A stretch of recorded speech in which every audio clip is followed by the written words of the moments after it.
Hello. Hi. I am Ashley and I'm so excited to be here today. This is one of my most favorite things to do is to educate other women on how to get started lifting weights. I started, maybe 6 years ago, lifting weights in my master bedroom. It started as a journey to lose weight. I wanted to lose 15 to 20 pounds and I started doing that and realized I was just a smaller version of myself. So I started lifting weights using my Peloton app. And eventually I got to a point where I just wasn't seeing the changes in my body that I wanted. And so I hired my first online coach. And it was so transformative. I changed so much in such a short period of time, which I now know is called newbie gains. And I wish that for you too. So today I'm going to take you through some of the things that you should consider as you get started on your weightlifting journey. And yeah, let's dive right in. So I love to help women learn to build muscle, to get stronger, and just to look and feel amazing. It's so incredibly empowering, not only to change your physical appearance, but also to be able to do things you never thought possible. For me, it felt like I was really rewriting my story. And several of my clients have done that as well, where they've told me they're able to accomplish things they just didn't even think about before. So I think that that's one of the coolest things about starting to train in this different way, is that you are stronger, you're more capable, and there's just a huge amount of empowerment that comes from that. So today I really want to simplify strength training for you. As I said, I started in my bedroom. Now here we are in my home gym. It's actually my barn gym. So if you hear any loud banging, that is why. But this is a pretty fantastic facility where actually now I train other people to do the same thing that I did. And as I said, I just want to help you feel amazing. So if you have any questions after this presentation, don't hesitate to shoot me an email, find me on Instagram, visit my website. I love answering questions and helping other people get started on their journey. So never feel like you would be a bother. I absolutely welcome your questions, your comments, and just sharing sharing your journey with me. All right, so we all start somewhere. I know what it feels like to be in someone's shoes who feels very intimidated or nervous by the gym, because I was there too.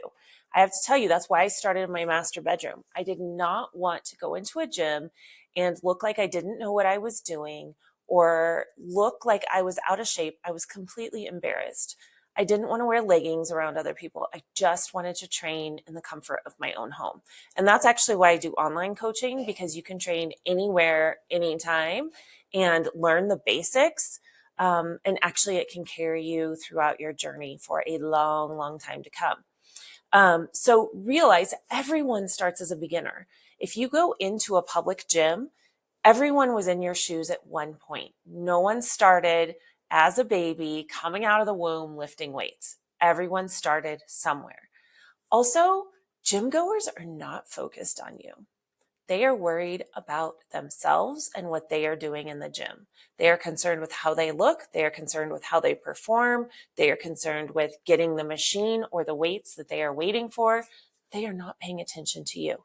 And I guarantee if they do see you, if they do acknowledge you, they are nice people and they are welcoming and they're excited that you are there to go on the same journey that they have already started. I promise you. You belong. We all belong in the gym. Okay. So just keep that in the front of your mind. If you started a gym, that you belong, everyone was there once, and some of the nicest people I've met have been people at the gym because we're all there working toward the same thing. So what's your why? I think this is important whether you're starting a journey on building muscle and lifting weights, or if you are losing weight, any type of journey, particularly when you're starting it a little bit later in life. It's so important to have that why to really hold on to, right? To grab motivation and inspiration from. So I want you to define your goals. This is what will help you stay consistent even when you don't want to show up for yourself. And don't get stuck on your goals. A lot of people think it has to be perfect, right? That this is where you're starting and this is the end all be all. But guess what? Our goals change over time. And with any journey, your goals are going to change frequently, right? So when I started losing weight, I just wanted to be able to wear leggings in public. And then I wanted to lose 10 pounds. And then I changed it to 20 pounds. And then I wanted to wear a sports bra. And then I wanted to look sexy for my husband. And then I wanted to look like a bodybuilder.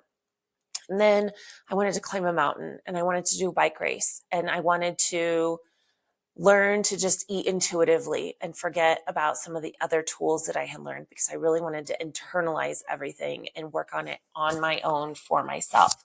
Your goals are going to change, right? So think about what your goals are at the beginning and know that that may not be your goal forever, but it will get you through until you need a new goal. Some of the popular reasons that I hear for people wanting to start lifting weights are one, I think the most popular is to age gracefully and to stay independent. People don't want to have to rely on others to care for them, particularly aging adults who don't want to lean on their children or their spouse. Sculpting your body. So we have been taught some lies about how we shape our bodies, and in particular about sculpting our bodies, and that cardio is the way to do it. But guess what? If you want a toned, sculpted look, you actually have to build muscle. It's not going to happen just from moving in a cardiovascular method. Okay. Um, Another reason, improving bone density, preventing falls, feeling like a badass, wanting to move furniture on your own without asking for help. There's so many different reasons. So after you get through this presentation, I want you to just take a minute and think about, what are your reasons? What's going to get you through? What is going to drive you when you don't feel like showing up in the morning? Okay. Where will you train? Seems very simple, but this is one of the questions you need to answer when you get started. So are you going to start training at home like I did in my master bedroom? If so, you're going to need some equipment. And I've created a home gym checklist. It's called my Home Gym Essentials. And you can download it for free on my website. I will also try and include a link with this presentation so you can find it more easily. But it includes all of my favorite products that I used both when I was training in my master bedroom and now as I've graduated to this new space. So there's descriptions, there's estimated pricing, and links to buy right online. Okay. If you are wanting to join a gym, if training at home is not possible, convenience is probably number one. You want to make sure that there is as little friction between you and getting to the gym as possible. Make it easy, make it quick. Okay. Second, it has to feel good, right? You want the right vibe. You want the right people. You want to know that it has equipment, that it feels approachable, that it smells good, that it's clean, all of that sort of stuff. And then look for the gym hours, right? You need to make sure that it's doable for you and your schedule. Regardless of where you're training, there are going to be some essentials you're going to want to have. Gym shoes. So looking for weightlifting shoes is really important. At home, you can start barefoot or in socks, but you want to make sure that you're not wearing shoes with like a really high wedge or platform. They need to be flat, and there are some training shoes that help you really feel nice and grounded and balanced in your own feet while you're lifting heavy weight, and that's something you want to look for. Also, a lot of weightlifters use shoes like Converse or Vans that are just more flat-footed, where you can really feel the whole surface of your foot gripping the floor beneath your shoes. All right, day one at the gym. It's time. You're going to go ahead and go for your very first time, and you're thinking, what do I need to do? Where do I even start? I don't want to look like an idiot. And most of us would probably just go straight to the treadmill or a bike because it's something that we know how to do. But guess what? If your goal is to build muscle, you sure can start there. But there's some other things you can do to start to feel really at home and more situated and familiar with your gym environment. So the first thing I would do is meet staff, right? So be really friendly with the front desk staff. Let them know. Obviously, they'll know you're new if you're just signing up, but more than likely they will offer you a tour of the facility, and that's the best place to start because you want to know where you can get fresh water, where the locker room is, where you can store your stuff. If you need to bring your own lock, you need to know, like, what is that gym's, what are some of their guidelines in terms of if you're going to wait for a machine, where do you wait? Is there a certain time limit on certain machines, particularly cardio machines? Do you need to wipe down the equipment when you're done? And I'm not trying to overwhelm you with some of these things. I'm just kind of thinking through, like, when I go to a new gym space, if I'm traveling or just trying something new out, these are some of the things I want to know. Where am I going to get fresh water? Where's the locker room? Where am I going to store my stuff? Am I going to feel safe about leaving my stuff there without a lock? Do I get a lock? Do I need to bring a lock? Are street shoes allowed, or do I have to bring clean gym shoes, which most likely you will? Where are the supplies to wipe equipment down? Are there any other rules that I need to know about? Any areas that are off limits? Is there an area where classes go on that are not open to the public all the time? So those are just some of the questions I come in with, and come in curious and wanting to learn more about the space. And you'll feel so much more confident on day 2. Okay. I've also created a printable scavenger hunt that you can take with you on your first day, or you can have it loaded on your phone so nobody sees you with a printed piece of paper. But it has a bunch of items you could go through on your first day. So you're like, all right, good. I know where all this stuff is. I'm not going to be wandering around after the first day looking for these very simple items. Okay, so once again, I will include that after this presentation if you want to download it, or you can always find it on my website as well.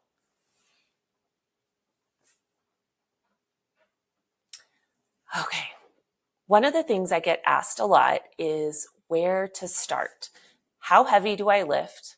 How do I know how much I should lift in terms of, like, how many reps, how many sets? What is a rep? What is a set? And this is definitely something that a coach can help you with. If you are brand new to weightlifting, it might be nice to have an orientation from an expert to help get you up to speed. If you're a little bit more familiar, you know what reps are, you know what sets are, and you just want some help dialing in your weight, here's a trick for you, okay? Actually, on the next slide, I'm going to take you through that. But first, in terms of the number of reps, the last 5 reps, meaning, let's say you're doing a hamstring curl, right? Curling it up. Okay. So let's say you're doing 10 reps. The last 5 reps before you hit failure, or to where you cannot do another rep without completely breaking down on your form, those last 5 reps are where muscle is made. That's where muscle is built, okay? So how hard you work to get to that last 5 is totally up to you. And I'm constantly reminding my clients of this because you could do 20 reps, and the last 5 get you to failure. The last 5 are where muscle's built. You could also do 8 reps, and so only 3 of those reps are warm-up reps. That takes a lot less effort and energy to do 3 than it does to do 15, right? So consider that.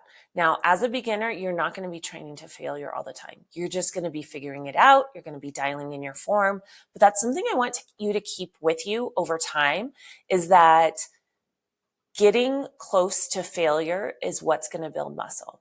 And the way that it works, it's a process called hypertrophy. So when you're in the gym lifting weights, okay, you get close to failure or you get to muscle failure. And then later you might feel a little bit sore. You're going to feel tired. You might feel sore the next day or two, especially as a newbie. And that is because your muscle tissue has broken down. Okay. Now, where muscle is built is then that muscle tissue repairs itself and it comes back bigger. That's where you get shape. That's where you become toned and sculpted, right? So over time, as it rebuilds and rebuilds and rebuilds, then you'll start to see that muscle definition in your body. All right, so how much weight should you be lifting? Okay, this is what I started talking about. You're going to test 5 reps just to begin, because I don't want you going for 30 reps and realizing obviously the weight is too light. Okay, so I want you to do 5 reps. If you cannot do more than 5 reps with that weight, you got to go down, you got to go lighter. But if you could go, if 5 reps feels easy, then I want you to go up in weight. Okay, I want you to get to a place that by the 5th rep, it is challenging. Okay, and if you're following a training program from a coach, from an app, something you've created on your own with the help of an expert, then it will tell you how many reps and sets you should be doing.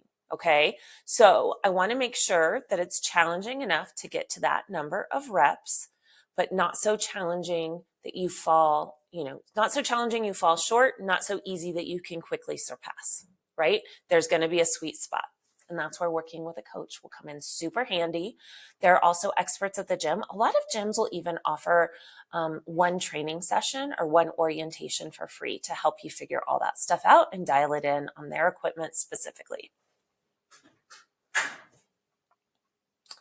All right, beginner exercises. What exercises do I do? All right. After this presentation, I have created a downloadable PDF that's called Strength Made Simple. It has a lot more detail built into it, and it includes some of the specific exercises that you should be doing as a beginner, okay?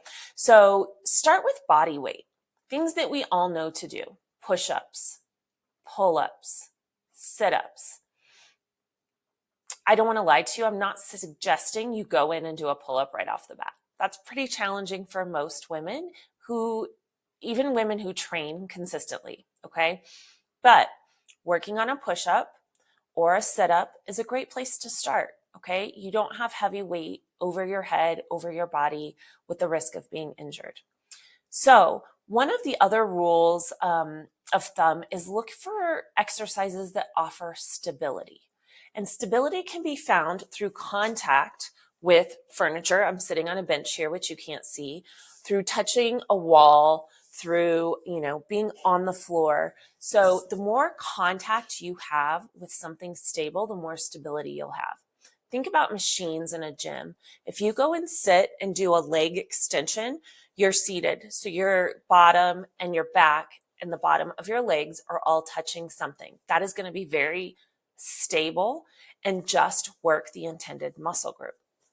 Same with something like a chest press, where you're sitting against a bench, the grips are attached to the machine and you're just pushing out. So machines can be an excellent place to start, and especially to start getting the feel for your different muscle groups, proper form, and what it feels like to train close to failure.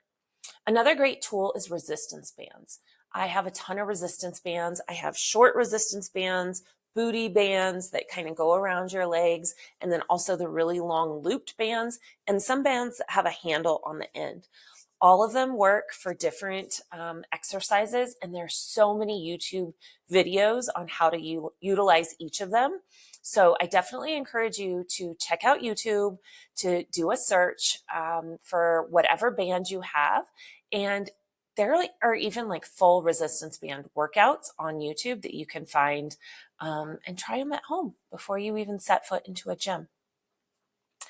As you develop confidence, then you can progress to dumbbells, kettlebells, or as you see in the bottom picture on this slide, barbells with plates. Okay. So over time, you'll definitely advance and get more comfortable with all of the different weights in the gym. Wow, I just covered so much, and I'm sure you're going to have a ton of questions. So, first, I just want to remind you strength training is a journey, okay? Stay consistent. You don't have to start out 5 days a week. You don't even have to start 3 days a week. If this is a new adventure for you, I recommend you start with 1 to 2 days a week, all right? Find somebody who knows more than you do, who can show you the ropes. Believe in yourself. You're stronger than you think you are. And let's see, I feel like I'm hiding some important information on this slide. Let's build strength, confidence, and habits that last. Okay. So, my very last slide, I just want to wish you peace, love, and dumbbells. Here's some contact information for me. You can find my website at ashleyboydenlau.com. On Instagram, you can find me at Lifting Lau, and you can find me on Facebook at Fit Mom CEO. So please hit me up with your questions. As I said in the beginning, I'm always more than happy to answer your questions and get you started. And look for the links to my other resources that I mentioned throughout here. I hope this is really helpful as you get started on your strength training journey.